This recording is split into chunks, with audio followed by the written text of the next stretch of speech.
I tend to go too big and I want to do too much. I've learned to pull back over the years, but even so, it's like once the ideas start coming, you kind of want, we'll do this, we'll go there, and we'll do this. Welcome back to Artist Date. I'm your host, Nicole Romanoff, and today I am thrilled to bring you a conversation with a guest who is not only an incredible visual storyteller, but also someone who seamlessly blends the world of photography, film, and music. Aaron Sinclair. Aaron is a filmmaker and photographer based in Regina, Saskatchewan, known for his dreamy aesthetic and compelling storytelling. From directing music videos and documentaries to crafting full-length feature films, his work has a cinematic depth that draws you in. In this episode, we talk about his creative evolution, the challenges of independent filmmaking, and his latest feature film, The Wild, a project that took years to bring to life and is now making waves in the indie film scene. Whether you're a filmmaker, photographer, or just someone who loves a good story, this conversation is packed with insights and inspiration. So grab a coffee, settle in, and let's jump into the world of filmmaking with Aaron Sinclair.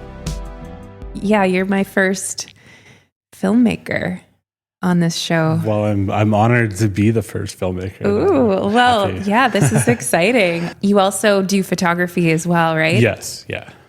Yeah, I've kind of always done a bit of a blend of photography and film. Started with photography, but very quickly got into film. Actually started with music.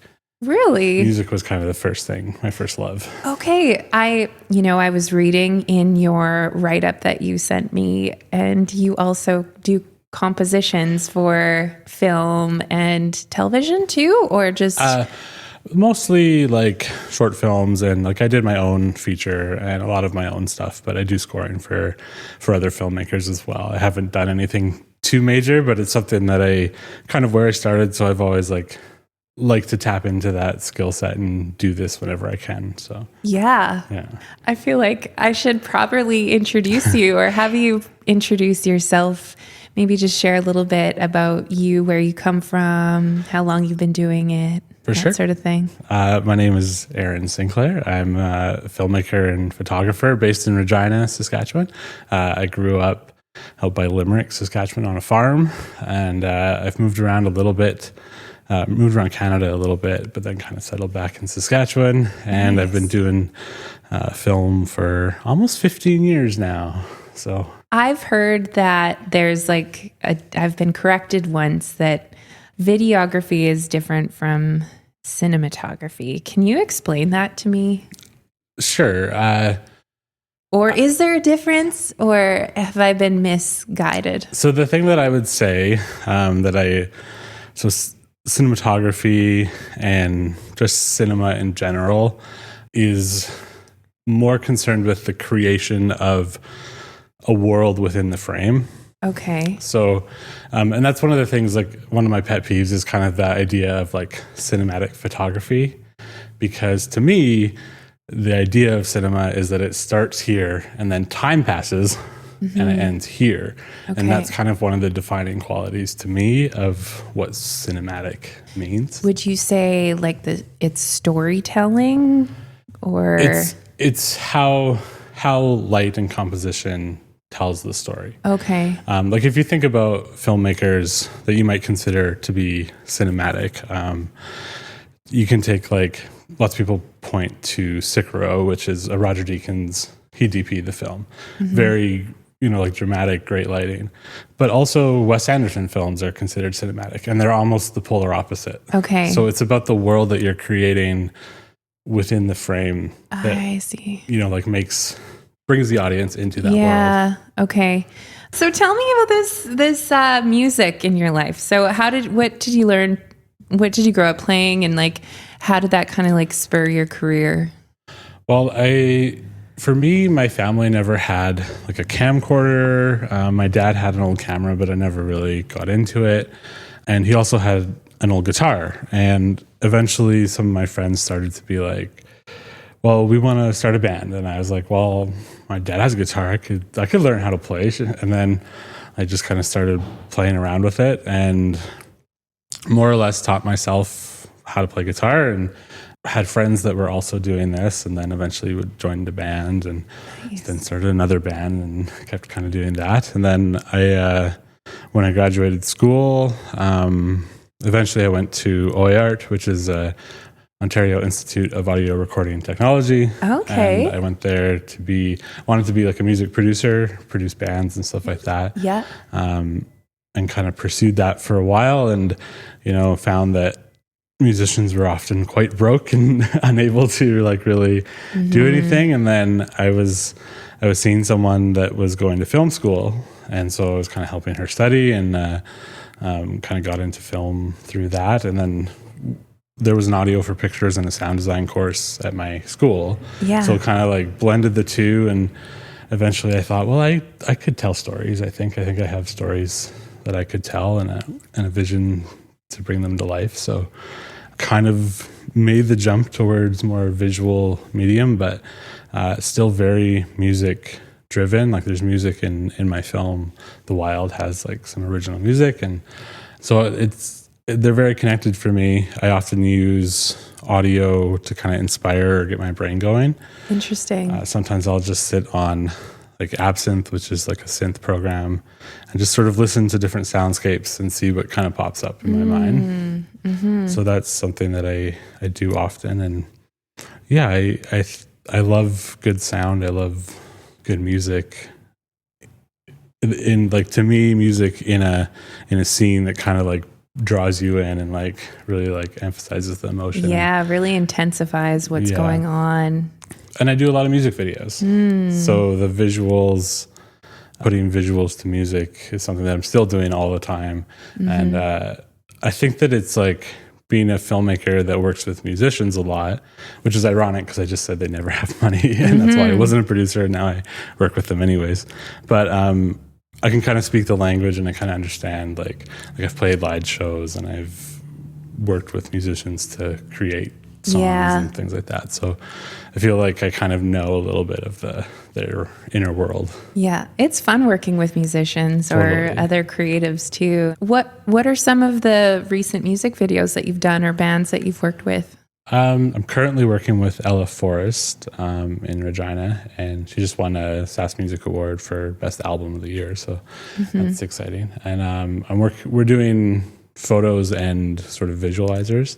Nice. So I'm doing all of her singles and the album cover, and then some visualizers. So that's been a fun project. It's like pretty simple, but cool visuals. And when you work with these artists, do you come up with the concepts for the music videos, or do they bring an idea to you, or is it a combination of both? It's kind of a combination. I definitely can lead steer the ship or whatever. That's kind of my preference most of the time, but I do want input from them, and I want to know that they're like a part of it as I'm doing it.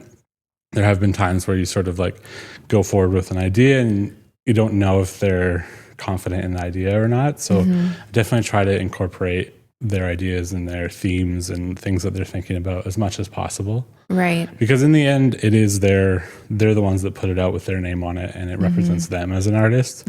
Certainly there's people that will like look at my work because it's mine, but for the most part, musicians are working with, like putting out their visuals to represent their music. So it is something where you have to incorporate them and make them the star. When you are sort of steering that ship, do you look to them first and listen to their music, and that kind of like brings the inspiration for the videos? Yeah, I think that it gives me a framework. And so it gives me something to work within.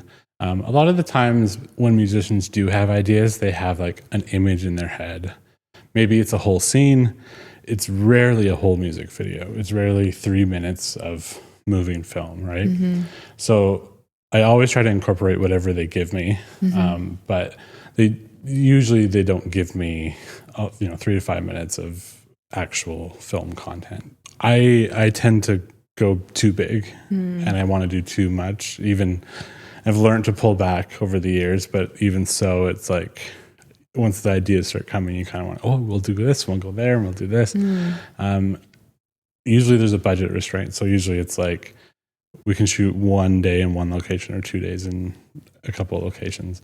And sometimes you can, there's a lot I can do even in a room like this to kind of get different vibes and looks, right? Like with light and everything, you can change it up. But it just kind of depends how much budget there is, but then also how resourceful we can be. I did one a couple of years ago where most of it all takes place in a school.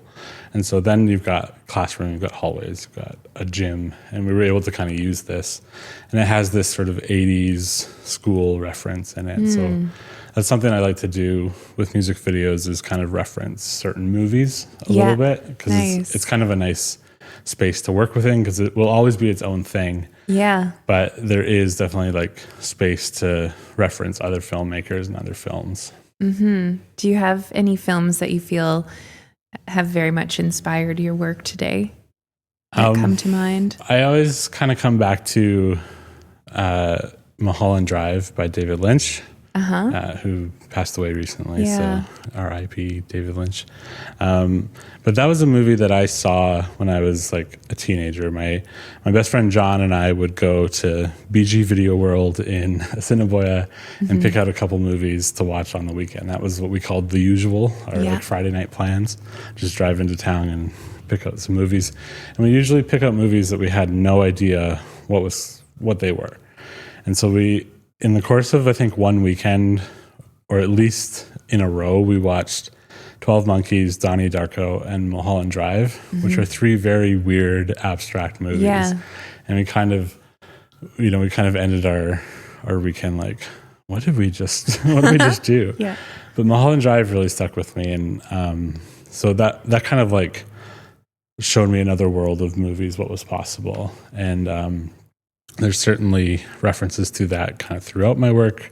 There's a few in the wild that are kind of references to it or paying homage to it a little bit. But that was my entrance to David Lynch, and he then became one of my favorite filmmakers of all time. So, what is it about that movie that really kind of struck a chord with you?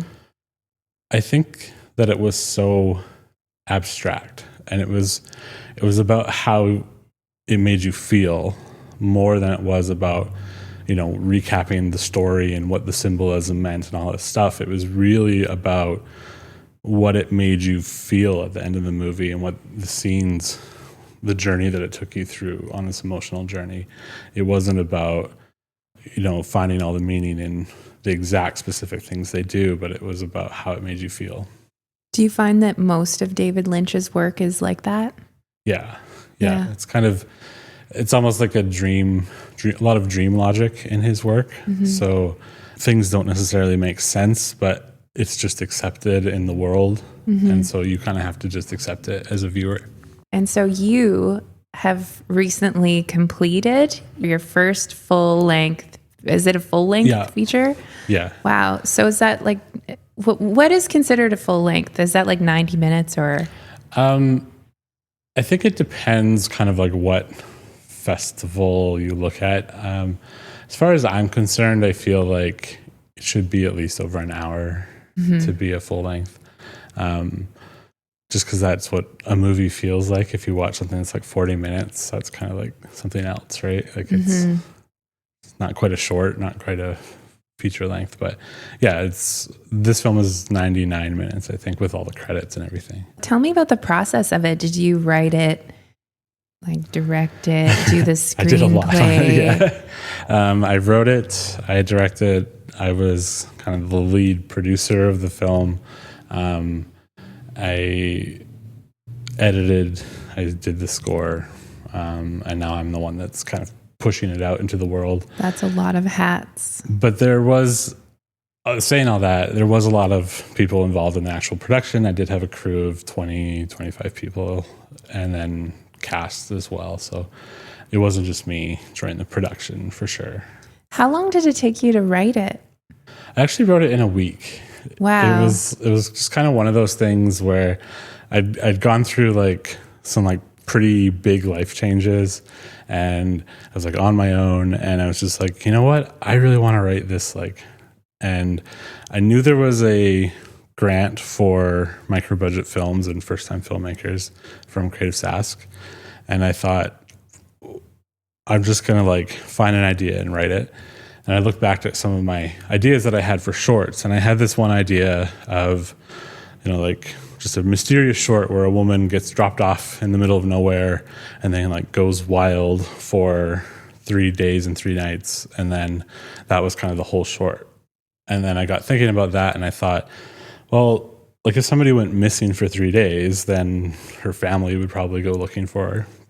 And so that I came up with who became the main character, Josie, and her friend Stanley, and they go on this wild, weird adventure to figure out where Josie's sister has gone. Has writing always been something that has felt like easy for you? Like, has it always been a creative outlet for you to write? Not really.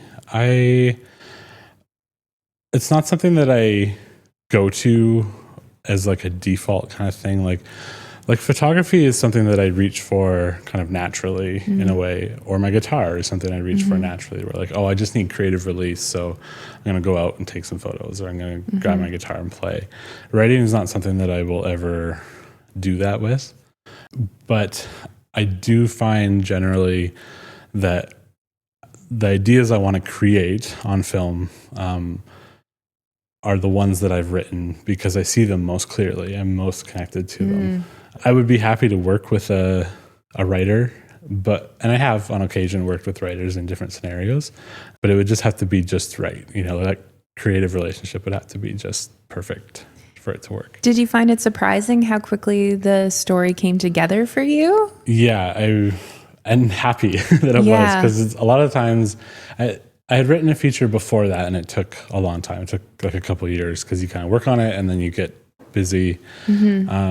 But this one was just like, I took a week and I stayed up late every night and just like wrote and wrote and wrote.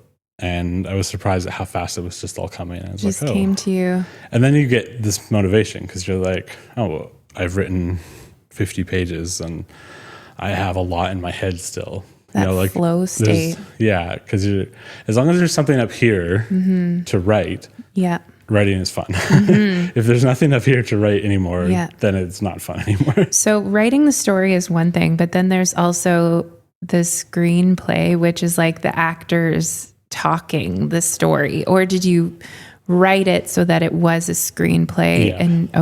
Yeah, straight into screenplay for me, for all my stuff. You'd really have to understand each character, so like almost like being each character in order to know how they would speak. Or is it up to the actors to also kind of find that as well? Like, do you give creative liberty to them to be like, this is what the line is, but you give them that freedom to kind of explore it in their own way? So what I do is I tend to write in voices that I can sort of hear and replicate in my head. So whether it's a friend or like an actor, I will kind of assign that to a character. And then I do my best to completely forget about that as the director, because I want the actor to be able to bring their own thing to it. I found it really depends on the person, the talent, that what they want to do. There wasn't very much improvisation in the wild, even though I had sort of prepared for that in a way. Like I shot a short film that was completely improvised, so I wanted to be able to work that way as a director. But I found that all of the actors I had were very, very into the lines and very into delivering the lines as written in a believable way that works for the character. So I leaned into that. So because that was their process, and so I'm going to work with what they're doing.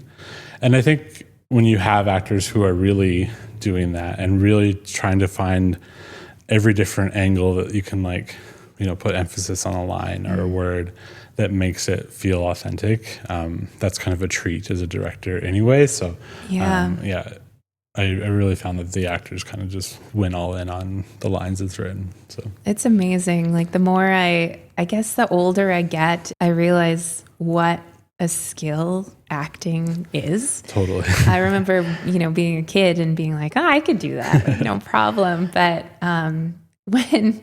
even when we just like, sometimes we'll have friends over and like act out screenplays that are online or whatever. And it's always like way harder to make it sound, I don't know if it's like I start kind of doing an impression of if it's a scene I already know, for example, and then I'm starting to like do an impression of the actor that's already done it, or it's really hard to like get into that, to be that character and to say it like that character would. So it really is a skill, and I'm just really amazed by it, and also amazed by the whole process of creating a film and like how you decide to take a shot, how you know, when to go wide, when to go tight and all of that. Like, what is your process when you start filming? Like, do you have every scene sort of storyboarded already, or what is the process like when you go into day one of filming? So I like to have a shot list. I can't draw at all, so it's almost like storyboarding for me is just almost not worth it unless it's something very specific. But I can write fairly descriptively, and the main thing that the shot list has to do is remind me what I had in my head. It's the main goal. That's how I work. It's not the only way to work. A lot of people will work with their cinematographer, their DP, and totally lean on them to create the shot list and create the shots.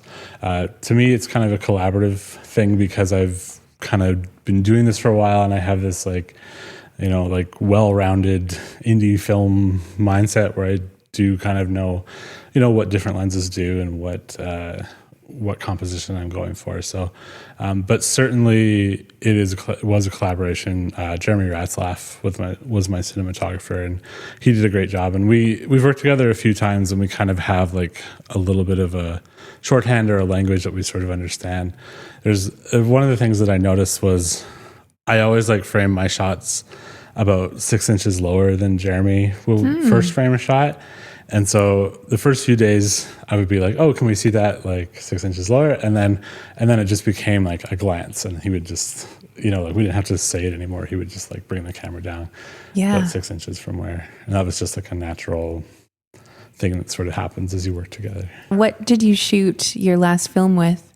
So we shot on, it was a Blackmagic Ursa, the G2, I think it is. And then we had Zeiss Prime lens, that we got from the film pool. And then, a lot of Jeremy's equipment, a lot of the film pool equipment that we used. Do you use any drones in your work for film?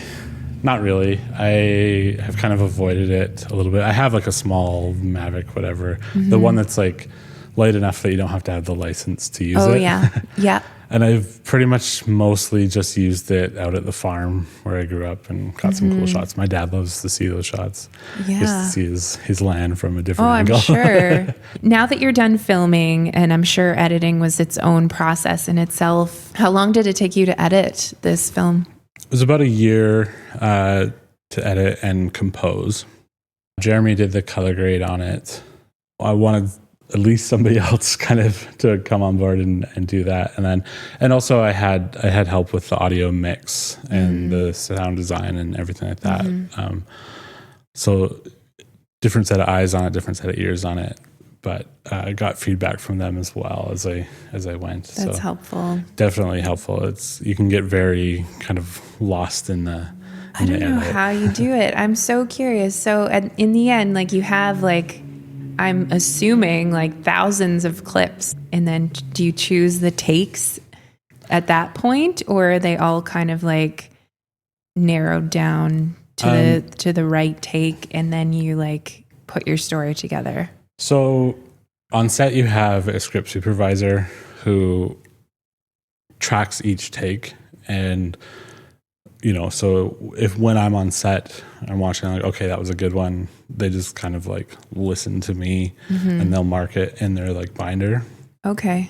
And usually not always, but usually the one where you're like, okay, that was a good one, you move on. And so it's usually like the last one or two is like the take. Yeah. There's kind of a flow there.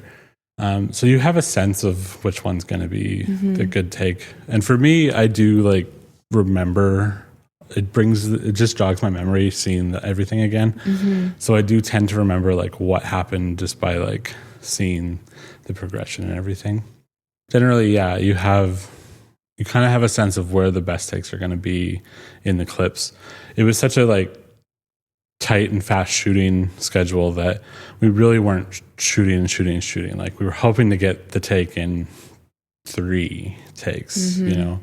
There would definitely be more than that, 4 or 5, but if I got into the like 6, 7, 8, then the AD starts to be like, we need to keep moving. Right. Yeah. So you do have people who are like encouraging you to keep going. Yeah.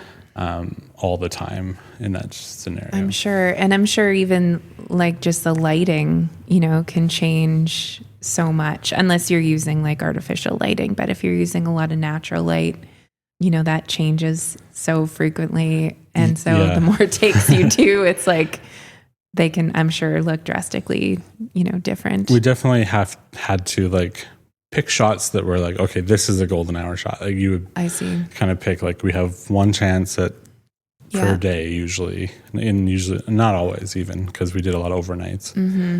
But you get one chance per day at a golden hour. So we would pick a shot and kind of be like, okay, we're aiming to get there for that.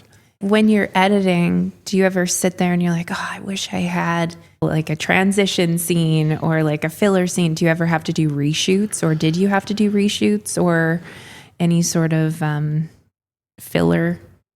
Yes. So as the editor, kind of always like wishing you had, it's kind of like you see things in a completely different way as the editor. So there's always these extra little things. So there were a few things that I went back and got that were just, you know, like kind of wide scenic shots so we could transition between scenes. And then there was a couple of pickup shots we did in the early part of the film when we're getting introduced to Josie as a character. I just kind of added a few more shots of her in motion, and that was a year later that like Bailey came back and we shot this.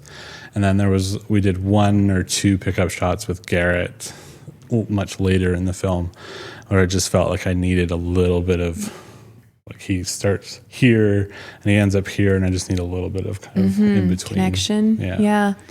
That's a lot of hats to wear. Did you get exhausted? Did you ever like almost feel like overwhelmed by the process, or what kept you kind of motivated on?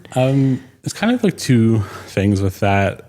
I tried not to pressure myself to hit any certain dates, you know, and even to this day, everything that I've done, I've gone at the pace that I felt like I needed to go to like fully understand what I was doing. Because a lot of the stuff, especially now that it's done, a lot of this stuff is completely new to me. And so the solution that I have is just to go slow and do a lot of research and make sure I feel comfortable with the moves that I'm making. Yeah. And then the other side of it is something that I saw Adam Savage, who was on Mythbusters years ago, talk about embodied knowledge.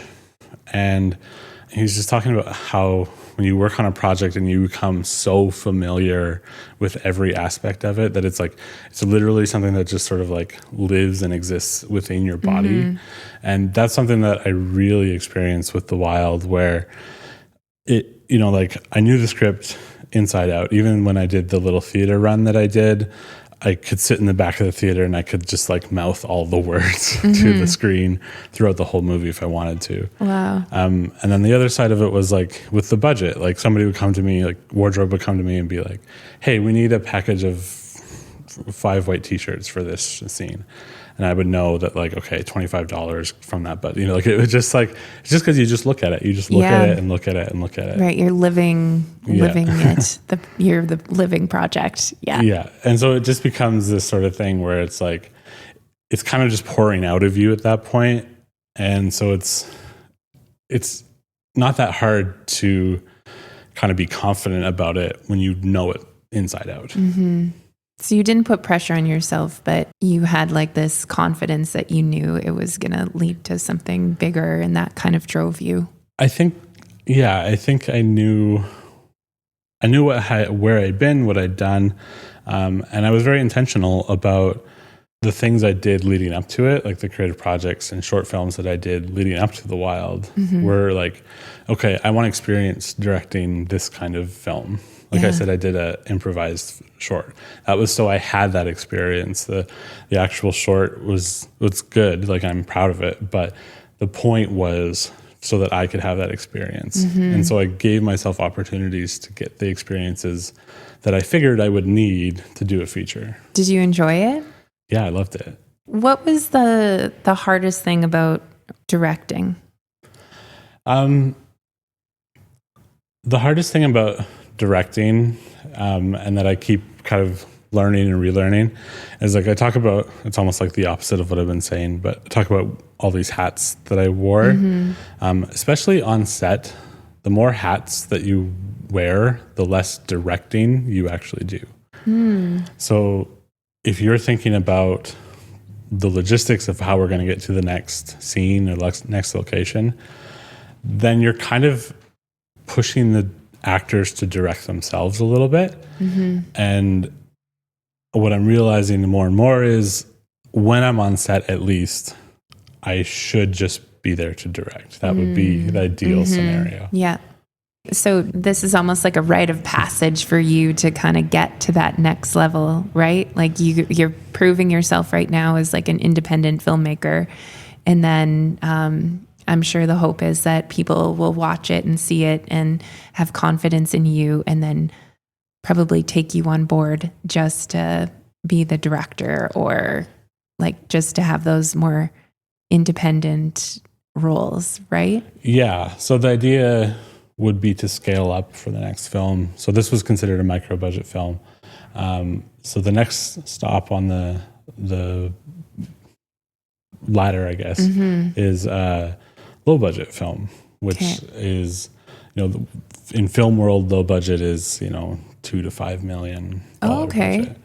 So, and like that to me is something that I can kind of get my head around it. Like it's way bigger than The Wild, but it is still sort of like the same thing, just scaled bigger. Right. So what is a micro budget? It kind of depends who defines it. I would say $250K or lower would be a micro budget. Okay. The Wild was $100K budget. So there was a bit of a budget, was able to pay cast and crew. And that's kind of like the final people who do films on weekends for like $0.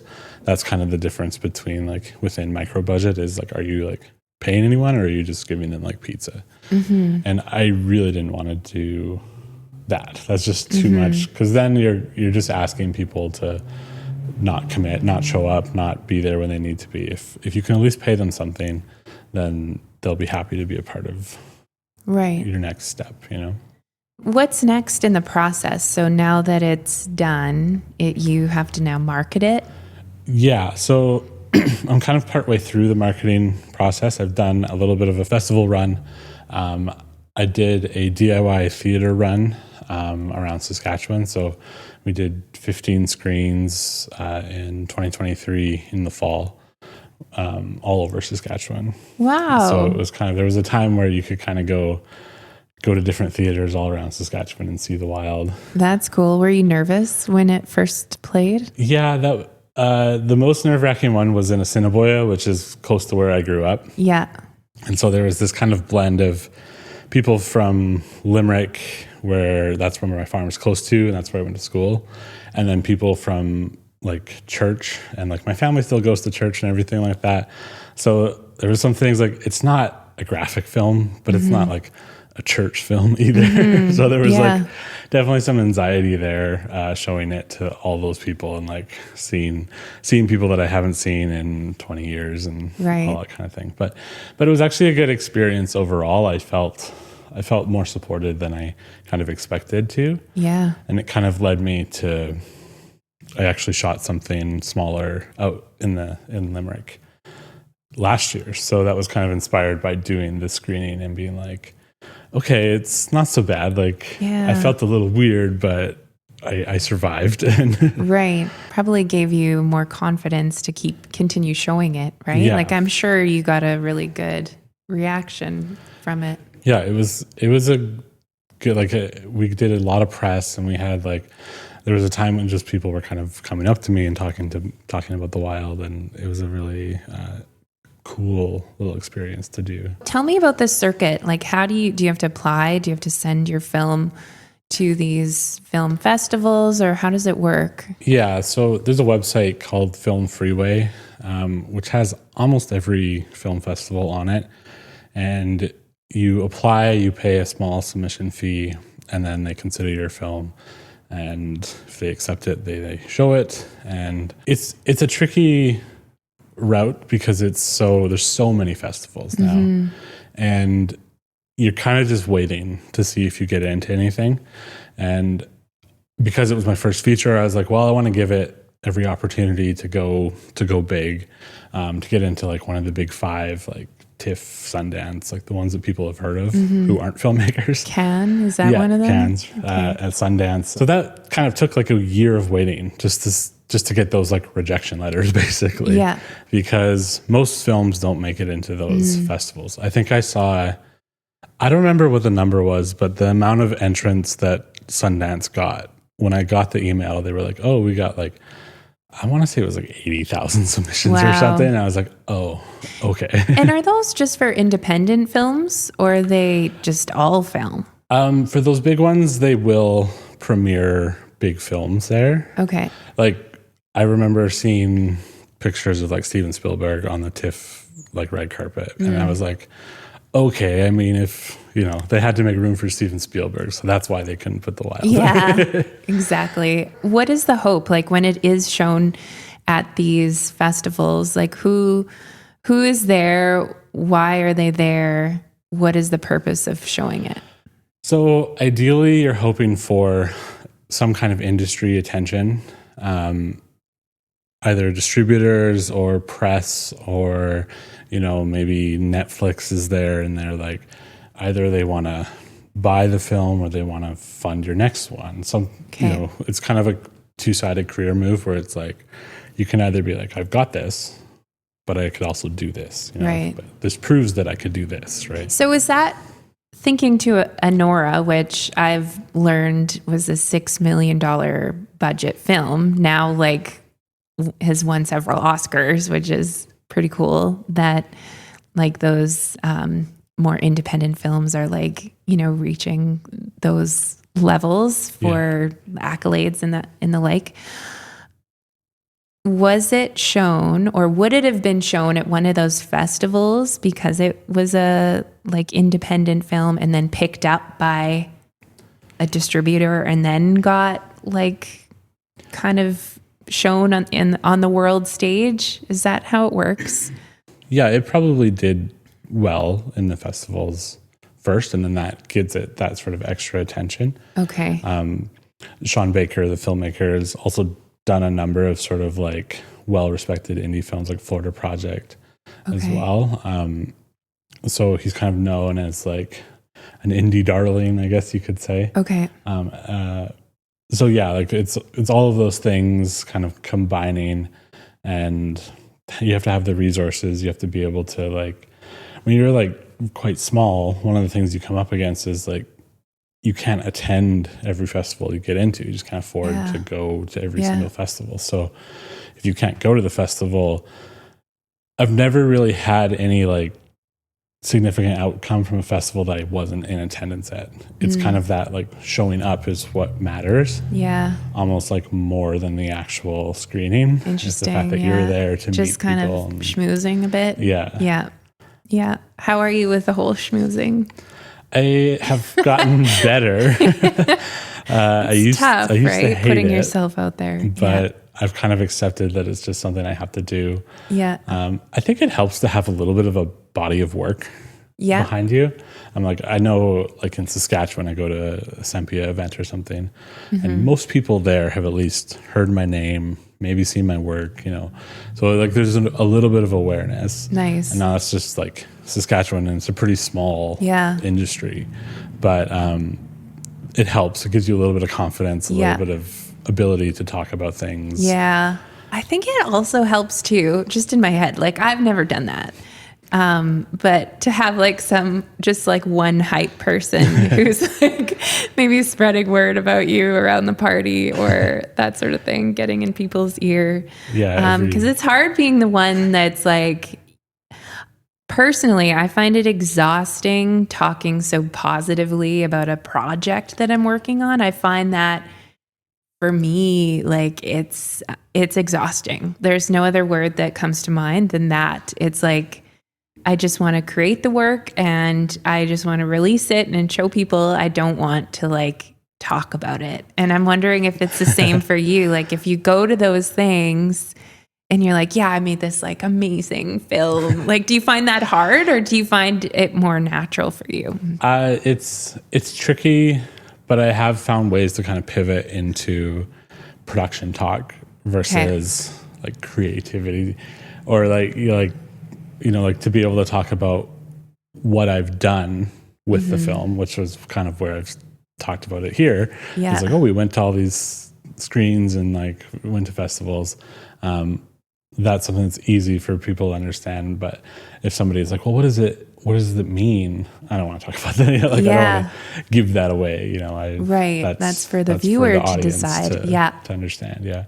So networking is it's tricky. And I don't know that I've ever like been at a networking event and like met the absolute right person. Right. Because those people, I think the people that, at the higher level are kind of in more closed circles. Again, never been there. This is just in my head, but I would think that those people are harder to get to. They're almost like more isolated in a way, but is that true?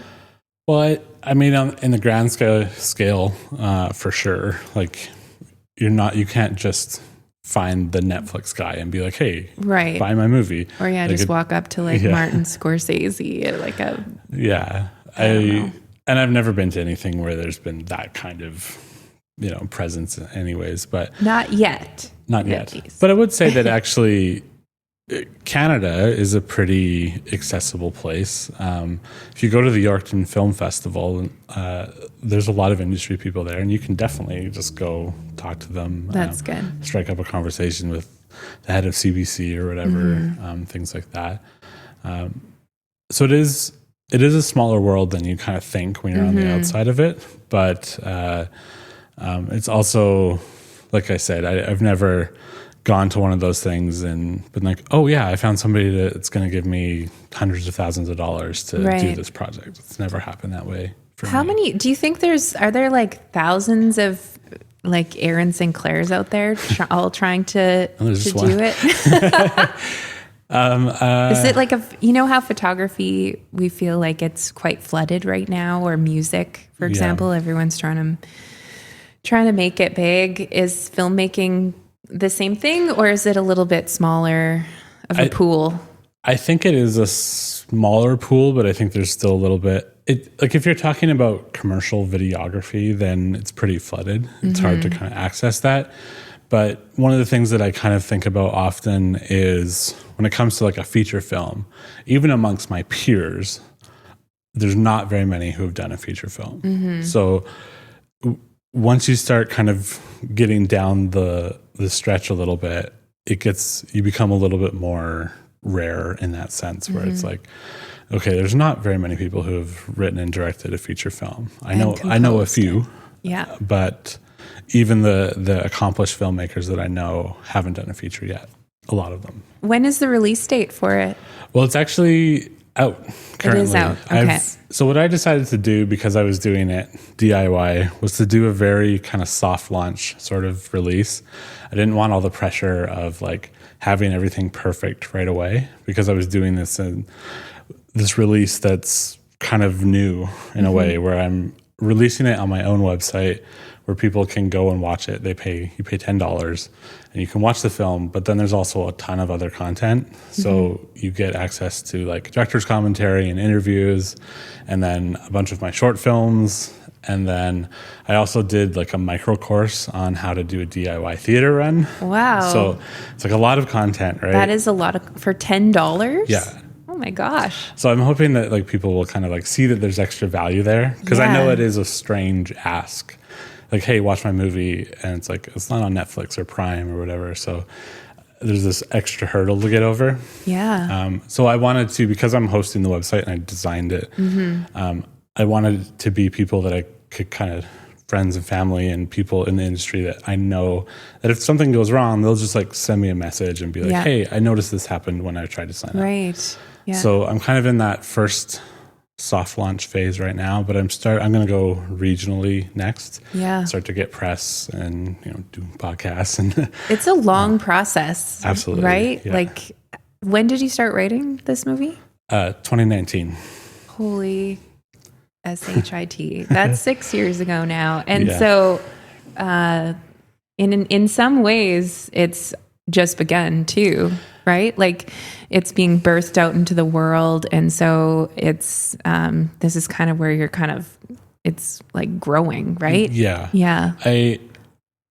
I feel like had I had maybe more of a team, or if I'd done it before, the release after it was finished would have been a bit more compact. Like I did the theater run in 2023 and now I'm releasing online, and it would have been nice to get that a little bit more compact, a little bit tighter, but it was just me. It was just me, and I had to figure out every little bit of it. So I'm just doing it one step at a time. So now what is next for you? So I have another feature written. Like a full, can I say full length? Is that okay? Full length. I can't remember how many pages it is, but I wanted it to be a little bit longer than The Wild was, just like push it a little bit, scale up. So I'm going for that low budget thing, and it's the same kind of thing where I'm at this point where I'm like, okay, I got to meet some people, and I got to find the right person that can help me along with it, that will allow me to focus on directing. I think it's good that I know what I know, but I would love to find a producer who can come along and partner with me and bring it to life. That collaboration, yeah. What do you love most about the process? Directing on set is the most fun, the most satisfying. That's when everything comes to life. You can see everything all the ideas that you had, they unfold right there in front of the screen, and you get to work with your actors and all of your cast and crew to bring it to life. And I just feel like at home in that space. Yeah. So you would like more of that in your world? Yeah, I would love to find, because I have lots of ideas. I have kind of too many ideas most of the time. So I'd love to find people to work with who can help with some of the logistics and with some of the funding, and help bring that to life so that I can spend more time doing the ideas and directing. The creation. Yeah. Do you ever feel like you need to move in order to reach those goals? Yeah, I think about that frequently. I don't know exactly what the answer is. I would love to, if I was going to move, I would love to kind of like be pulled somewhere because there was like an opportunity or like a reason to go, rather than just starting it from scratch. But at the same time, I will say that, the resources that I had with The Wild and the way I was able to do it, there's a lot of things that I was able to do here in Saskatchewan that I probably wouldn't be able to do somewhere else. It would be a lot harder or more expensive, or just there would be gatekeeping. So there's things here, because we're so kind of a baby industry, there's things that we can do that I think you wouldn't necessarily be able to do if I was in Toronto or Vancouver or something. Yeah, it's not necessarily like, I guess it's mostly the people, the access to people who have done those jobs, that there would be more access to in a larger center. Yeah. And a lot of it is in the, like the funders and the production companies. There's nobody, for instance, like there's no like Saskatchewan A24, like there's no company that's like, oh, we want to do like these like gritty, indie, authentic films here in Saskatchewan. But as you start to spread out, you might be able to find sort of versions of that in even Manitoba, I think, in Ontario, down south for sure. But I don't want to go there right now. No. I was going to say, hell no. But what advice would you give someone that wants to do what you're doing? The advice that I always give is to just go out there and do it.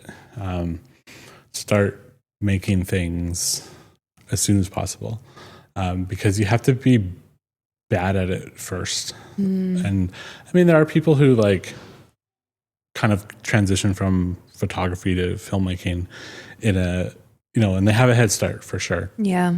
But I think there's a lot of stories where you hear sort of these sort of like fantastical, like I always think of like Damien Chazelle, I think his name is, the Whiplash and La La Land director. Like his Whiplash, I think, was his first feature. Really?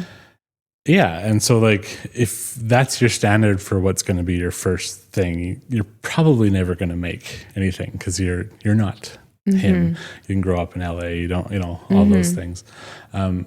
So to me, it's like, get out there, you have a camera, find some actors and start shooting and start understanding what it's like to be on set and what it's like to work with actors. And it'll come. You'll learn and you'll have experiences. You'll meet people that you want to work with, and it kind of grows from there. Kind of teaches you what you're best at too, when you try all those different things too. And I think just getting over that fear of maybe it not being perfect and just going for it. I think that's great advice. Where can people find you? And also, where can people watch The Wild? So thewildmovie.ca is where you can watch The Wild. It's a pretty simple sign up kind of situation. And then I am on Instagram at aaronsinclair.film, and my website is aaronsinclairfilm.com. Thank you so much for tuning into this episode of Artist Date. If you enjoyed it, please take a moment to subscribe and leave a rating. It really helps more creatives like you discover the show. Don't forget to follow along on Instagram at Artist Date Podcast for behind-the-scenes updates, inspiring content, and more. New episodes drop every Tuesday. Can't wait to connect with you again soon.